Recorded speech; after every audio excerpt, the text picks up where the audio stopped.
Hello everyone, I'm here today to do another video about the Booker Prize, and this one is the penultimate, I guess, of the videos that I have planned, and it's my prediction for the winner. So if you didn't see, the shortlist for the Booker Prize 2021 is A Passage North by Arun Arupragasan, The Prom by Damon Galgut, No One Is Talking About This by Patricia Lockwood, The Fortune Man by Nadifa Muhammad, Bewilderment by Richard Powers, and The Great Circle by Maggie Shipstead. I have read all of them. I read them actually before the shortlist was announced, and I have some thoughts, so I thought I will discuss them with you. Now, I have no idea how the judges think, just put that out there. So I don't know what they will be thinking and what will win, but I thought I will just go quickly through all of the books and discuss a little bit more about my feelings on if they have a chance to win or not, and how much I would want them to win, sort of. So let's start with A Passage North. I really enjoy A Passage North. It's not for everybody. It's very windy, and like the flow of the book it's like really long sentences, really long paragraphs, and I know how that can be annoying for some people, but I personally went into the flow and enjoyed it a lot. So I would like it to win. I'm not sure if it will. I mean, it is I didn't put it in my shortlist prediction, and then it was in the shortlist, and I was very happy about it, but just because it's not for everybody, I'm not sure if the judges will go for that. On the other hand, it feels like a very Booker Prize book, in the sense that it's very literary. It focuses a lot on the literary aspect of it rather than the story so much. The story is also interesting. It's about this man that goes to the north of Sri Lanka for her grandma's funeral, and then we also have flashbacks on like his life in India at some point, and it kind of discusses a lot of Sri Lankan culture and politics, which is also something that I appreciated, because I don't know if I have ever read a book from Sri Lanka before, and it was interesting to learn about that, and that's an aspect that I also enjoy. And Aruna Arupragasan has also been longlisted. I don't know if shortlisted for the Booker Prize before, so he has that going for him as well. So it is a very Booker-like book, but it's not a very commercial, popular kind of book. And I feel like the last few years the Booker has tried to go a little bit more into the commercial side of things, which is not necessarily a criticism, and there's a lot of conversations to be had based on that. But yeah, in that sense, maybe this is not the most appealing for everybody book, but at the same time I think it does have a lot of literary merit, and I personally enjoyed it a lot. So yeah, that's that. Then The Prom by Damon Galgut. Now I think this one is actually probably the favorite to win. A lot of people seem to love this. It's about a family in South Africa, and when the mother dies, she wants to leave the house to Salome, which is this black servant they have, and then we see how each member of the family dies, and how that keeps not happening for different reasons and different racial discussions that they have on apartheid and all of that stuff. So yeah, it does focus on race, but it focuses on race from the white perspective of a white family in South Africa. And I personally thought that was not a very effective choice. I understand the choice, and people have kept explaining to me why it was done that way, and I understand why it's done that way. I just don't agree that that's a good choice. So it didn't add anything to my personal life, and I don't think like the writing was completely amazing or anything. I did have a little bit of qualms with that as well, but I understand that it's a very popular book and it did connect with a lot of people, and I think it's a good book. So I think that this one is probably the one that has the most chances to win, even though I would not prefer it to win. It's a little bit like I felt with Sugi Ben last year. It's one of those books, so that also makes me think that it probably has chance to win, just because it does give me those vibes that a lot of people loved it.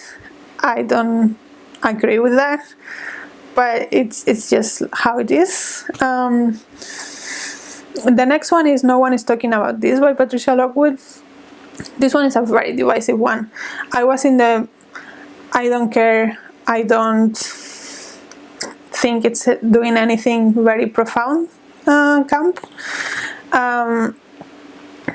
But a lot of people found it very profound, and this one is about this woman that is like really into social media, and how that, like, it's about that culture of social media. It's written in like small snippets like Twitter, but also it mentions a lot of like memes and trends that went around, and it's kind of like a summary of the last years of social media. I'm not into social media and I did not care for it. I didn't think it was anything profound. I just thought it was annoying, to be honest, and the second part goes a little bit more serious, but still, like, yeah, it's trying to make it like it's this big revelation that social media is not everything, but I already knew that, and I don't think that was like really profound to say, to be honest, particularly for myself. So yeah, I really didn't like this one. I do think it has a chance to win just because it's so divisive and it will create a lot of conversation. It was also in the shortlist of the Women's Prize for Fiction, and a lot of people were disappointed that it didn't win that one. I think it would have been more suited to that prize than the Booker. But yeah, I don't know. This one is not one that vibes with me at all. But I would also understand why it would win. I would be disappointed, but I think it does have a chance. The next one is The Fortune Men by Nadifa Mohammed, and this one is kind of like a true crime. It's based on an actual thing that happened in Cardiff in, like, I think it was in the 50s or something like that, somewhere like historical fiction. There was this man that was accused, black man, Somali man, that was accused of a murder that he didn't commit, and we see him going through all of the process of the judging and all of that, and we see like how his race affects the way that people perceive him.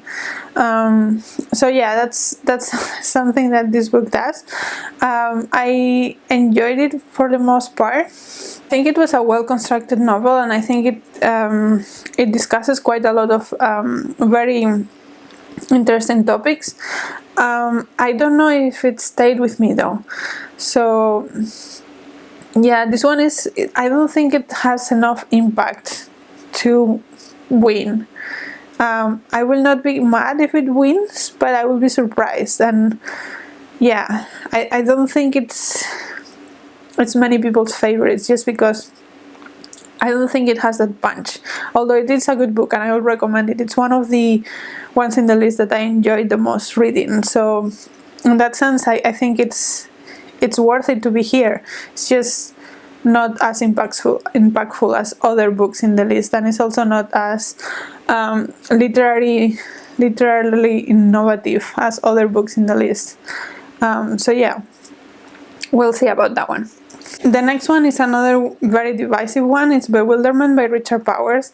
A lot of people seem to not have liked this one because it's it's about this kid that is very environmentally conscious.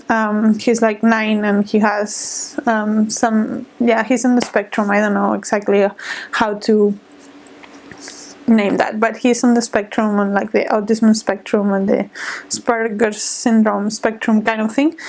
And he's very fixated on the environment, and also he lost his mom, and we see all of this book is narrated from the father's perspective, who is an astrophysicist, astrobiologist, and we see from his perspective, and he tells the boy stories about other planets to calm him down. And we also have like this experiment to help him with his emotions that they are doing on the kid. So there's all these little elements,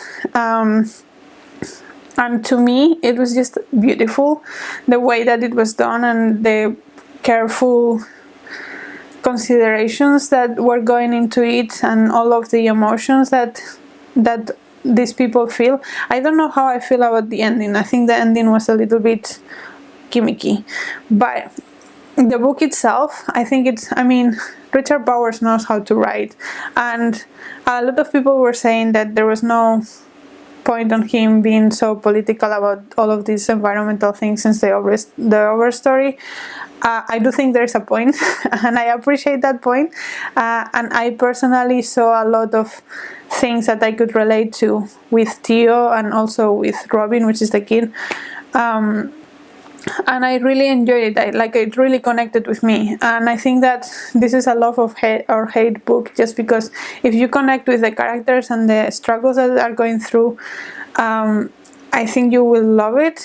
If you don't care so much, or you don't think that politics belong in literature, then maybe this is not the book for you. And that's why it's getting so much hate. I think from all of them, I would love this one to win the most. It's probably my favorite of the 6. I'm not sure if it's going to, just because of all of the people that don't like it.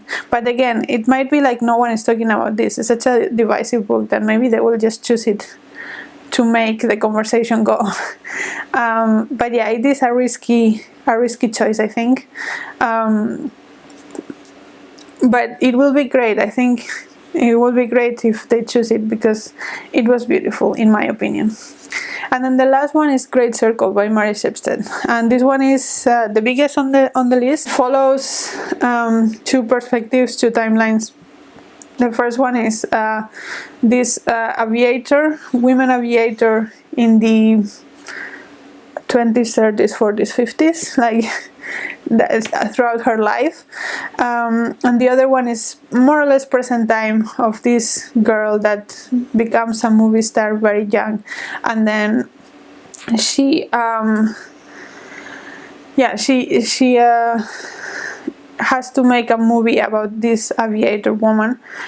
So that's how their lives are connected. And there's a lot of, the writing in this one is it feels very simple in a sentence level. Like, it's nothing amazing. It's not something that is thrown at your face like A Passage North, but the story is very complex. There's all these ramifications of things, and I think like rereading it will be very interesting, because you know parts of the story and you can see the connections much better, because there are a lot of characters and a lot of connections and things going on.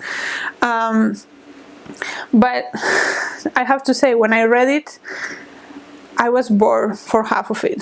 I did not care for the present timeline, and some of the things that the aviator goes through were not that interesting.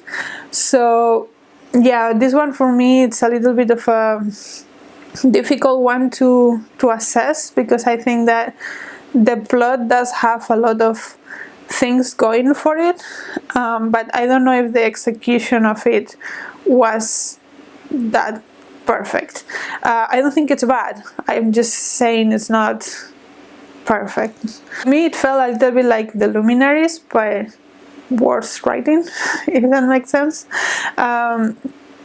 So yeah, I don't know if I'm like 100% in this one. I think I will not be mad if it wins, but I will also be surprised, a little bit like The Fortune Man.